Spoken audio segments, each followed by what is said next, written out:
Hello everyone, welcome to my channel Tanuja Bai Studies. Now let's start the next topic, that is what aerobic respiration. anaerobic हम discuss कर चुके हैं और हम glycolysis में भी ये देख चुके हैं कि एंड प्रोडक्ट क्या बनता है, दैट इज दी पायरूवेट. ठीक है, तो वहाँ से ये स्टार्ट करेंगे एरोबिक रेस्पिरेशन को. तो यहाँ पे आपको पता चला है ये पायरूविक एसिड जो है ये 2 मॉलिक्यूल इसके बनते हैं इन ग्लाइकोलिसिस. यहाँ से अब एरोबिक रेस्पिरेशन में जब ये एंटर करता है, so before entering into the Krebs cycle एक लिंक रिएक्शन होती है. क्या होती है? एक लिंक रिएक्शन होती है जिसके थ्रू ये क्या करता है, ग्लाइकोलिसिस को क्रेब्स साइकिल के साथ लिंक करता है. ग्लाइकोलिसिस को क्रेब्स साइकिल के साथ लिंक करता है. यहाँ पे क्या होता है, ये जो पायरूविक एसिड है it get converted into acetyl coenzyme A. ठीक है, इसमें कन्वर्ट होता है with the help of an enzyme called the pyruvic acid dehydrogenase. ठीक है, इसी के साथ यहाँ पे क्या होता है, ये NAD+ जो है ये किस में कन्वर्ट हो जाता है, NADH में कन्वर्ट होता है. डिहाइड्रोजिनेज है, इसमें से एक हाइड्रोजन ग्रुप निकल रहा है और वो NAD को मिलकर किस में कन्वर्ट हो रहा है, NADH में. इसी के साथ ही ये जो डिहाइड्रोजिनेज कॉम्प्लेक्स है ये, इसके अंदर ही डीकार्बोक्सिलेज एंजाइम भी होता है. क्या होता है इसके अंदर, डीकार्बोक्सिलेज एंजाइम भी वर्क करता है. इसके अलावा और भी बहुत सी चीज़ें होती हैं, मैग्नीशियम आयन रहता है. ठीक है, फाइन. तो यानी कि यहाँ पे एक CO2 का ग्रुप भी निकल जाता है. डीकार्बोक्सिलेज एंजाइम इस कॉम्प्लेक्स में होता है जिसकी वजह से यहाँ एक CO2 ग्रुप भी निकल जाता है. ये क्या है, 3 कार्बन कंपाउंड है और ये क्या है, एक कार्बन यहाँ निकल गया तो यानी कि यहाँ पे अब 2 कार्बन कंपाउंड रह गया. अब ये एसिटाइल कोएंजाइम ए जो है ये क्या करता है, स्क्रैप साइकिल में एंटर करता है. समझ में आया? ठीक है, चलिए अब देखते हैं ये क्या करता है. सबसे पहले यहाँ पर हम ले लेते हैं, इसको मैं रब कर देती हूँ. ओके, तो अब सबसे पहले आ गया ये एसिटाइल कोएंजाइम ए. ओके, यहाँ से मैं लिख देती हूँ पायरूविक एसिड.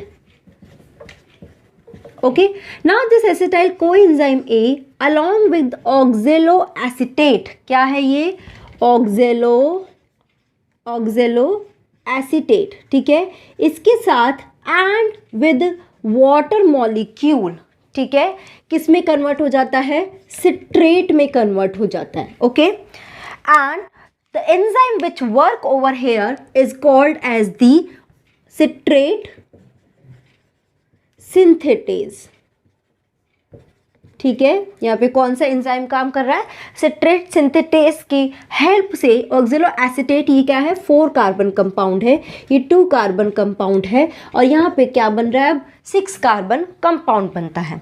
सिट्रेट से ये आइसोमेरेज होकर आइसोमराइजेशन के थ्रू एक बीच का प्रोडक्ट बनाता है, that is called as the isocitrate. ठीक है, इसको क्या बोलते हैं, isocitrate. And the enzyme which work over here is called as the cis aconitase. ठीक है, ये ध्यान रखना. सी अगर ये पूरे साइकिल को आप बार बार 3-4 टाइम्स प्रैक्टिस करोगे ना, दिस होल साइकिल आपको बहुत बाय हार्ट लर्न हो जाएगी. ठीक है, थोड़ा इसमें ध्यान देते रहिए कि क्या निकल रहा है, क्या ऐड ऑन हो रहा है, तो ऑटोमेटिकली साइकिल पूरी लर्न होती चली जाएगी. आइसोसिट्रेट बना. अब ये आइसोसिट्रेट जो है इसी के साथ यहाँ पे enzyme this isocitrate get converted into alpha keto glutarate. ठीक है, किस में कन्वर्ट हो रहा है, alpha keto glutarate with the help of enzyme isocitrate dehydrogenase. क्या है, डिहाइड्रोजिनेज. ठीक है, डिहाइड्रोजिनेज यानी कि एक हाइड्रोजन, जहाँ भी डिहाइड्रोजिनेज आ रहा है वहाँ ध्यान रखना एक NADH बनेगा.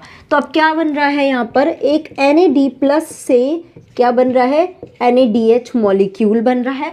इसी के साथ ही यहाँ पे क्या हो रहा है, एक CO2 ग्रुप भी यहाँ से निकल रहा है. क्या निकल रहा है, एक CO2 ग्रुप यहाँ से निकल रहा है. यानी कि ये 6 कार्बन कंपाउंड है, अब ये क्या रह गया, 5 कार्बन कंपाउंड ही रह गया. ठीक है, अब ये alpha ketoglutarate with the help of another enzyme को कॉल्ड एज, जैसे जो भी प्रोडक्ट यहाँ लिखा है ना उसी से रिलेटेड होगा, that is alpha ketoglutarate dehydrogenase. ठीक है, यहाँ पे देखिए सिस आइसोसिट्रेट डिहाइड्रोजिनेज, यहाँ सिट्रेट बन रहा है दैट इज सिट्रेट सिंथेटेज। यहाँ पे पायरुविक एसिड से हो रहा है तो पायरुविक एसिड डिहाइड्रोजिनेज, तो उससे ही उस डिहाइड्रोजिनेज नाम हो रहा है। तो अगेन यहाँ पे भी क्या बनेगा, एक NAD से NADH बन जाएगा। ठीक है, और अगेन यहाँ पर क्या होगा, एक CO2 ग्रुप यहाँ से निकल जाएगा, अगेन CO2 यहाँ से निकल जाएगा। ठीक है, तो अब क्या बनेगा यहाँ पे बनेगा सक्सिनाइल कोएंजाइम A।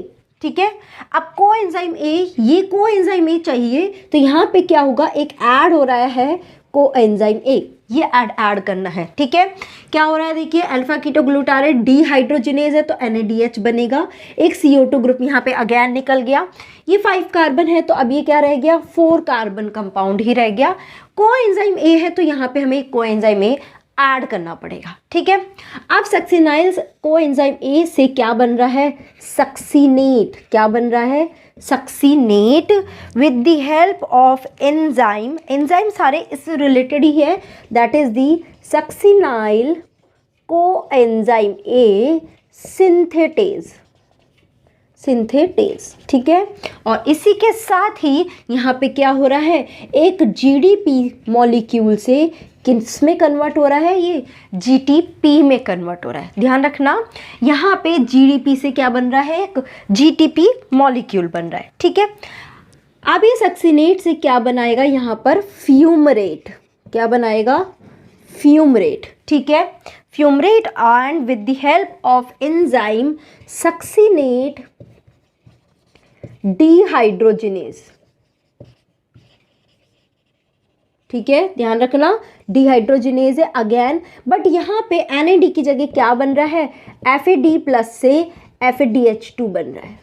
बस इतना सा डिफरेंस है, डिहाइड्रोजिनेज है एंड FAD से FADH2 बन रहा है। ठीक है, ध्यान रखना। ओके, ना फ्यूमरेट से यहाँ पे बनता है दैट इज दी मैलेट। ठीक है, with the help of enzyme fumarase. क्या एंजाइम है, फ्यूमरेज। ओके, और क्या ऐड हो रहा है यहाँ पर, एक वाटर मॉलिक्यूल यहाँ पर ऐड हो रहा है, मतलब हाइड्रोलाइज हो रहा है फ्यूमरेट, और क्या बना रहा है, मैलेट। ये सब क्या है, अभी 4 कार्बन ही है, यहाँ पे कोई सा भी CO2 रिमूव नहीं होगा, अब कोई भी CO2 रिमूव नहीं होगा। ठीक है, एंड मैलेट से एट लास्ट क्या बन रहा है, oxaloacetate with the help of enzyme malate dehydrogenase. ठीक है, और यहाँ पे क्या बन रहा है, एक NAD से NADH। ओके, NADH एक्चुअली सब में NADH H प्लस बनता है, तो ये आप ध्यान रखना, H plus you will get somewhere also, so it is also here also you will write H plus. ठीक है, so this is the whole Krebs cycle. ये Krebs साइकिल जो है, this Krebs cycle actually this was told initially is given by Hans Krebs. ठीक है, ये scientist है जिसने इस साइकिल को दिया था, क्या नाम था, हैंस क्रेब ने दिया था। इस साइकिल में सबसे पहला प्रोडक्ट क्या बन रहा है, देखिए सिट्रिक एसिड। क्या बन रहा है, सिट्रिक एसिड, इसलिए इस साइकिल को एक नाम बोलते हैं that is called the citric acid cycle. ठीक है, समझ में आया। And because this first product, इसका नेचर कैसा है, ट्राई कार्बोक्सिलिक एसिड नेचर होने की वजह से इसको दूसरा नाम भी बोलते हैं, ट्राई कार्बोक्सिलिक एसिड साइकिल। ठीक है, जिसका फुल शॉर्ट फॉर्म है TCA, try carboxylic acid cycle. क्या बोलते हैं? सिट्रिक एसिड साइकिल भी बोलते हैं, ट्राई कार्बोक्सिलिक एसिड साइकिल भी बोलते हैं, and Krebs cycle because of the scientist name Hans Krebs. ठीक है, समझ में आया? I am just repeating again. Pyruvic acid से एसिटाइल कोएंजाइम में ये लिंक रिएक्शन है और इसमें भी क्या बन रहा है? NaDH बन रहा है। ठीक है, ओके। अब इससे ये मर्ज होकर ऑक्सलो एसीटेट से क्या बनाएगा? सिट्रेट बनाएगा। सिट्रेट से आइसोसिट्रेट बनेगा, then this isocitrate get converted into alpha ketoglutarate, और यहाँ पे क्या बन रहा है? एक NaDH बन रहा है। अल्फा कीटोग्लूटारेट से सक्सिनाइल कोएंजाइम में अगेन NaDH बन रहा है। यहाँ से बन रहा है सक्सिनेट, जिसमें एक GTP मॉलिक्यूल बन रहा है। अब यहाँ सक्सिनेट से फ्यूमरेट में एक FADH बन रहा है। देन फ्यूमरेज, इसमें वाटर मॉलिक्यूल ऐड होके ये मैलेट बना रहा है, और मैलेट अल्टीमेटली ऑक्सलो एसीटेट बना रहा है, जिसमें एक और मॉलिक्यूल NaDH बन रहा है। तो अगर आप पूरे इसमें देखेंगे तो इस पूरी साइकिल में कितने मॉलिक्यूल NaDH के बन रहे हैं? You will gate 4 molecule NaDH। ठीक है, क्या कहाँ 1 2 3 एंड 4। ठीक है, 1 मॉलिक्यूल FADH2, ठीक है, here over here, and 1 molecule of GTP। तो अगर हम इन सबको कैलकुलेट करें, ठीक है, ETS में जब ये इलेक्ट्रॉन ट्रांसपोर्ट सिस्टम में जाएगा, ये तो क्या है? सबस्ट्रेट लेवल फॉस्फोराइलेशन है। डायरेक्ट ही GTP को यहाँ ATP भी कंसिडर करेंगे। ठीक है, तो ये तो डायरेक्ट बन रहा है ATP, ये दोनों क्या जाएंगे? ऑक्सीडेटिव फॉस्फोराइलेशन करेंगे, यानी कि इलेक्ट्रॉन ट्रांसपोर्ट सिस्टम में जाएंगे, वहाँ जाके ATP जनरेट करेंगे। As you know 1 NaDH make 3 molecule of ATP, तो 4 NaDH कितने बनाएंगे? 12 ATP बनाएंगे। ठीक है, 1 FADH2, एक FADH2 2 ATP बनाता है, तो यहाँ पे 2 ATP बनाएगा, and 1 GTP it make the 1 ATP। तो कितने मॉलिक्यूल हो गए यहाँ पे? 14 and this 15 molecule of ATP is getting formed from 1 molecule of pyruvic acid. समझ में आया? ठीक है, एक पायरुविक एसिड जब क्रेब्स साइकिल में एंटर कर रहा है, साइकिल क्यों बोल रहे हैं? क्योंकि पूरा कंटिन्यूअसली साइकिल चल रही है, तो 15 मॉलिक्यूल ऑफ ATP बन रहे हैं। जब 2 molecule of pyruvic acid enter करेंगे, क्योंकि ग्लाइकोलाइसिस में 2 मॉलिक्यूल बन रहे पायरुविक एसिड के, तो कितने ATP बन जाएंगे? 30 ATP बन जाएंगे। क्लियर? ठीक है, और ग्लाइकोलाइसिस में जब ग्लूकोज से पायरुविक एसिड बनता है, जब यहाँ पे ग्लूकोज, इधर से ग्लूकोज से पायरुविक एसिड बन रहा है, तो कितने ATP बनते हैं ग्लाइकोलाइसिस में? I have told you that is the 8 ATP। तो यानी कि अगर एक ग्लूकोज का कंप्लीट एरोबिक रेस्पिरेशन होता है, कंप्लीट ऑक्सीडेशन होता है, तो कितने मॉलिक्यूल ATP के बनते हैं?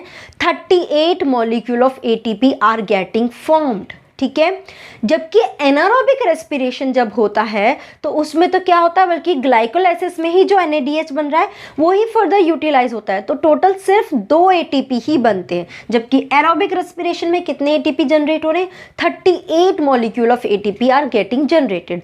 हम नेक्स्ट वीडियो में एरोबिक एनारोबिक का डिफरेंस देखेंगे। ठीक है, तो ये आपको पूरा बैलेंस शीट पता होना चाहिए। 4 molecule NaDH, 1 molecule FADH2 and 1 molecule of GTP। तो this is how 38 molecule of ATP are getting formed in case of aerobic respiration. So I hope this whole aerobic respiration is clear to all of you. If you have any doubt in this cycle, please let me know through comment section, and if you really understood this video, please hit the like button, subscribe and share this channel. Thank you so much guys for watching this video.